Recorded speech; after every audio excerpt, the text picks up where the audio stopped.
मेरे प्यारे विद्यार्थियों, आप सभी का स्वागत। उम्मीद एक ऐसी ऊर्जा है जिसमें जिंदगी का कोई भी अंधेरा हिस्सा रोशन किया जा सकता है। मन में अगर जिद हो तो कठिनाइयों में भी कामयाबी का झंडा लहराया जा सकता है ना? तो मन में जिद रखिए और कठिन से कठिन पाठ को ऐसे तैयार कीजिए कि बोर्ड आए और चुटकियों में सारे सवाल को आप हल कर जाओ। और इसी तरह से आप तैयारी करते रहिए, हम सब शिक्षक आपके साथ हैं। बच्चों, आज हम लोग वृत्त के अगले क्रम में चक्रीय चतुर्भुज का विलोम पढ़ेंगे। कथन के साथ उसके हम आगे बढ़ते हैं। किसी चतुर्भुज के सम्मुख कोण संपूरक हो तो वह चतुर्भुज चक्रीय चतुर्भुज होता है। यह इसका कथन है कि किसी चतुर्भुज का सम्मुख कोण संपूरक दिया गया है और आपको अब ये बताना है कि वह चतुर्भुज चक्रीय है, अर्थात उसके चारों शीर्ष बिंदु वृत्त पर हैं। तो ये दत्त है चतुर्भुज ABCD में कोण DAB हमारी आकृति हम बनाएंगे और आकृति के हिसाब से हम बताएंगे। यह हमारी आकृति होगी और इस आकृति में कोण AD अगर 3 में लेटर में नहीं लिखते हो तो भी सिर्फ आप कोण D प्लस कोण B इतना लिखेंगे तो भी चलेगा। तो कोण D प्लस कोण B बराबर 180 अंश और कोण A और कोण C बराबर 180 अंश। आप एक अक्षर में भी लिखेंगे तो भी चलेगा। तो बच्चों, ये जो प्रमेय है इसको हम अप्रत्यक्ष विधि से हल करेंगे। अप्रत्यक्ष विधि यानी कि हमें कुछ मानना है किसी बात को और बाद में ऐसे स्टेप पर आकर हमें ये बताना है कि हमने जो माना था वह गलत था और जो विधान है वो सही है। ऐसी भी पद्धति से हम पहले भी 1-2 प्रमेय हल कर चुके हैं। आप पीछे देखिएगा, वृत्त में ही हमने किया है अप्रत्यक्ष विधि। तो अब इसमें भी अप्रत्यक्ष विधि। तो दत्त है कोण सम्मुख कोण संपूरक है, आप लिख दीजिए और साथ ही क्या करना है, चतुर्भुज ABCD चक्रीय चतुर्भुज है। उपपत्ति लिखने से पहले हम थोड़ा सा डायग्राम को देख लेते हैं। अगर चक्रीय चतुर्भुज है तो उसके सम्मुख कोण संपूरक होते हैं, तब ये दत्त है। हमें ये सिद्ध करना है कि ABCD ये एक ही वृत्त पर है। बच्चों, हमें ज्ञात है कि कोई भी 3 बिंदु से, एक छोड़ दीजिए, 3 बिंदु से एक और केवल एक वृत्त खींचा जा सकता है, ये हमें पता है पहले से। किसी भी 3 बिंदु से जो अरेखीय हैं उनसे एक और केवल एक वृत्त खींचा जा सकता है। और हम भी परिवृत्त खींचते हैं त्रिभुज पे, हमने देखा है परिवृत्त खींचते हैं तो 3 बिंदुओं से होकर एक वृत्त जाता है। तो अगर समझो कि चौथा बिंदु वृत्त पर नहीं है, अगर वृत्त पर नहीं है तो कहाँ है, या तो अंदर होगा या तो बाहर होगा, है ना? दो ही बात तो बनती है। अगर वो वृत्त पर नहीं है तो या तो अंदर होगा या तो बाहर होगा। जैसे आप अगर बाहर या घर में नहीं है तो कहाँ होंगे, या तो खेल रहे होंगे या तो दोस्तों के घर में होंगे, क्योंकि अब इस समय तो स्कूल तो है नहीं तो तब ये होता था या तो आप घर में हैं या तो आप स्कूल में हैं, और अभी भी आप थोड़ा बहुत तो बाहर खेलने जा रहे होंगे। ऐसे एक एग्जाम्पल के तौर पे कि अगर वह बिंदु एक C जो है, अब ABCD हमें ये बताना है कि ये एक ही वृत्त पर होने चाहिए। अगर हम A, B और D ये 3 बिंदु तो है, क्योंकि एक बिंदु 3 बिंदुओं से एक वृत्त जाता है। चौथे बिंदु C की बात हम कर रहे हैं कि वो समझो कि वृत्त पर नहीं है माना, तो कहाँ होगा, या तो अंदर होगा या तो बाहर होगा। चलो, इस आकृति में हमने कहा कि वृत्त पर नहीं है, वो C वृत्त के बाहर है। जब ये बाहर है तो यानी कि D को जब हम आगे बढ़ाते हैं C तक, तो समझो वृत्त को कोई ना कोई बिंदु एक होगा जो काट के जाएगा, माना वह बिंदु E है। भैया, D है वृत्त पर और C बाहर है, तो D से C को अगर हम मिलाएंगे तो वो कहीं ना कहीं बिंदु एक वृत्त पर कटेगा, तो समझो वो बिंदु का नाम E है। अब E को B से मिला लेते हैं तो हमें एक त्रिभुज बनता है, एक त्रिभुज मिल जाता है। जब इस त्रिभुज को हम ध्यान से देखेंगे तो ये जो कोण E यहाँ पर है और ये दो कोण। अब इस त्रिभुज का BEC का ये बहिष्कोण है। बहिष्कोण का क्या प्रमेय हम जानते हैं कि अपने संलग्न कोण के दूरस्थ कोणों के योगफल के बराबर है। अगर ये A है और ये B है तो ये A प्लस B होगा, है ना। अब दूसरा और देखेंगे कि ये एक ही रेखा पर बने दो कोण हैं, ये वाला कोण और ये कोण। ये दोनों कोण 180 अंश के हैं और ये सम्मुख कोण भी 180 अंश के हैं। इसका मतलब कि ये कोण और ये कोण, ये दोनों का योगफल और ये दोनों का योगफल बराबर होगा।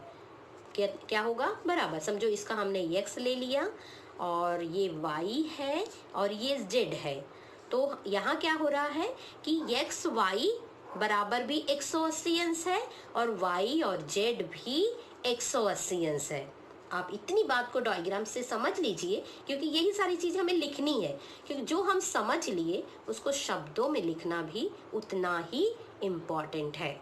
अब यहीं पर देखिए, मैं एक लाइन लिखती हूँ कि x प्लस वाई, यहाँ पे जो मैंने नाम दे दिया है x प्लस वाई बराबर 180 अंश है।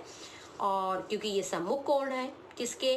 चक्रीय चतुर्भुज के, क्योंकि E जो है वो वृत्त पर है, DC को मिलाने के बाद ये हमें बिंदु मिला है और ये वृत्त पर है। अगर ये वृत्त पर है तो ये सम्मुख कोण है और सम्मुख कोण है तो इसका मतलब ये संपूरक है, इसका मतलब कि ये 180 अंश है। और y और z क्या है? एक ही रेखा पर बने दो कोण यानी कि रेखीय युगल कोण, तो ये भी 180 अंश होंगे। तो इसको मैं क्या लिखूंगी? y प्लस z बराबर 180 अंश। इसका मतलब क्या? 180 राइट हैंड साइड बराबर है, तो ये दोनों भी आपस में बराबर होंगे। तो मैं क्या लिखूंगी? x प्लस वाई बराबर y प्लस जेड। अब देखो y कट गया, घट गया, अब क्या बचा? इसका मतलब क्या कह रहा है? x बराबर जेड के, x बराबर जेड के, x जो है जेड के बराबर है, ऐसा कह रहा है। अब इसी पे हमारी असंगत बात बनेगी। ठीक है, तो चलो हम लिखना शुरू करते हैं अपने इस प्रमेय को। आकृति आपके साथ बनी होगी, आप देखते रहना। अब जो हमने अभी समझा आकृति के थ्रू वही अब हम लिखते हैं। 3 अरेखीय बिंदुओं से एक और केवल एक वृत्त खींचा जा सकता है, हमें ज्ञात है। ठीक है, अब इसलिए बिंदु DAB से होकर एक वृत्त जाता है। माना कि चौथा शीर्ष बिंदु C वृत्त पर नहीं है, तो बिंदु C वृत्त या अंतः भाग में होगा या बाह्य भाग में होगा। पहला केस ले लेते हैं कि माना C बाह्य भाग में स्थित है। आकृति के अनुसार, जैसे हमने आकृति बताई है, इस आकृति के अनुसार C बाह्य भाग में है। आकृति के अनुसार रेखा DC वृत्त को बिंदु E पर प्रतिच्छेदित करती है, जैसा मैंने समझाया। DC को हमने आगे बढ़ाया तो E पर प्रतिच्छेदित करती है। रेख CE को मिला दिया और चतुर्भुज ABCD एक चक्रीय चतुर्भुज माना जाएगा, क्योंकि E बिंदु वृत्त पर है। तो अब ABED ये एक चक्रीय चतुर्भुज माना जाएगा परिभाषा के अनुसार। हमारी परिभाषा क्या कहती है कि जो चारों बिंदु वृत्त पर हो तो वो चक्रीय चतुर्भुज होते हैं। अब E यहाँ पर हमने E को मान लिया है कि वो वृत्त पर है, इसलिए ABED ये एक चक्रीय चतुर्भुज है। अब आगे हम क्या कहते हैं कि DA, जैसे मैंने यहाँ पे छोटे से नाम के साथ आप लोग को समझा दिया कि चक्रीय चतुर्भुज के सम्मुख कोण संपूरक होते हैं, तो हमने नाम लिख दिया DAB प्लस DEB क्या होंगे? 180 अंश, चक्रीय चतुर्भुज के सम्मुख कोण। ठीक है, और दूसरा दत्त दिया है हमें DAB प्लस BCD 180 अंश है। DAB प्लस DCB सम्मुख कोण है, ये दत्त दिया है। ठीक है बच्चों, अब ये 180 है। जो दत्त है पहला कथन और जो दत्त है दूसरा कथन, दत्त है पहला कथन और दूसरा कथन को हम तुलना करेंगे। तुलना जब हम करेंगे तब हमें दिखता है DAB प्लस DEB बराबर DAB प्लस BCD। पहला कथन और दूसरा कथन, लेफ्ट हैंड साइड 180 180 ये आपस में बराबर हैं। अगर ये आपस में बराबर हैं तो लेफ्ट हैंड साइड के दोनों कोण क्या होंगे, बराबर हो जाएंगे। जब ये बराबर हो जाएंगे तो हम कैसे लिखेंगे, DAB, और ये DAB घट गया, जैसे वहां पे मैंने घटा दिया था, DAB घट गया। जब ये घट गया तो क्या हुआ, DEB और BCD ये आपस में बराबर हो गए। अब DEB और BCD, DEB और BCD ये दो कोण आपस में बराबर हो गए, ऐसे कह रहा है। कौन से, DEB और ECB, BCD, सॉरी BCD, मतलब यही कोण है, अलग भिन्न नाम से है, भिन्न नाम से बहिष्कोण, ये बराबर हो गए। परंतु BED जो है वो BCE का त्रिभुज, BCE का बहिष्कोण, मैंने कहा ये त्रिभुज बन गए और इसका ये बहिष्कोण है। बहिष्कोण ये दोनों के योगफल के बराबर होता है, और ये कह रहा है कि बराबर है, इसके इस कोण के बराबर है। कैसे हो सकता है ना। अब BC एक बहिष्कोण है, और जब वो दो कोणों के योगफल के बराबर है, A प्लस B, अगर हम माने ये प्लस B, ये दोनों कोणों के योगफल के बराबर है, और ये कह रहा है कि ये इसके बराबर है। ये कैसे हो सकता है, जब हम लिखते हैं कि कोई संख्या, मान लो हमने लिया 5 प्लस 2, 5 प्लस 2, बड़ी लिख के बताते हैं। अगर 5 बराबर 2 धन 3 है तो 5 हमेशा बड़ा होगा 3 से या 2 से, किसी एक, है ना। तो और ये कह रहा है कि नहीं, बराबर है 5 बराबर 3 के, हो ही नहीं सकता, 5 हमेशा बड़ा होगा। तो वही चीज यहाँ कह रहा है कि कोण BED बड़ा है DCB से, क्योंकि बहिष्कोण प्रमेय से वो दोनों का योगफल है।